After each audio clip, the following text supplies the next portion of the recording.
We've all seen the ridiculous and at times frightening security theater the TSA imposes on the flying public, like the little girl groped by a TSA agent the other week. How absurd is this? But better not complain or express any irritation, because if you do, the TSA could subject you to even more security and scrutiny at the airport. When and how will this madness end? Joining us now is a congressman at the forefront of the push for a TSA rollback, who wrote the legislation that created the TSA.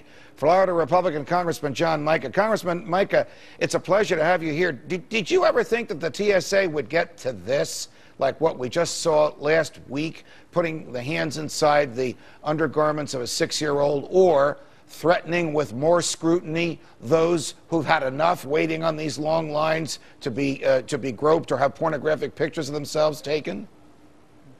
Well, from 16,500 to now just under, they're 15 people short of 63,000. It has mushroomed out of size and out of control.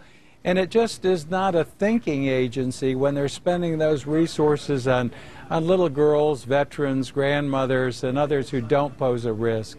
What can you, as a member of Congress, as the member of Congress, who in the Bush administration crafted legislation that created the TSA, which has now become a monster, my word, not yours, what can you do to rein them in so they don't commit crimes of abuse on little girls, and so that we have freedom of speech while we're standing on line? Well, first of all, I think we need to get a more sophisticated aviation security agency in place. TSA should deal on security, intelligence, and conduct oversight, set the rules.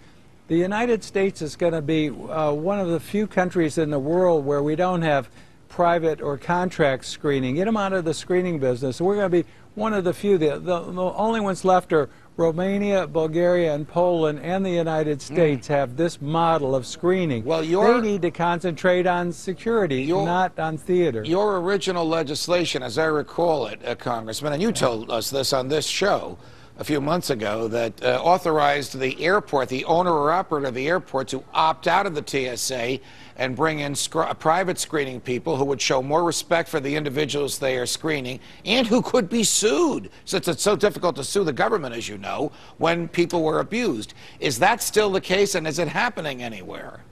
Well, TSA's tried to close that program down, but if you closed it down, there are 3,770 administrative personnel. Now listen to this, in Washington, D.C., making on average $105,000 a person. Now what would they do if you didn't have this bureaucracy?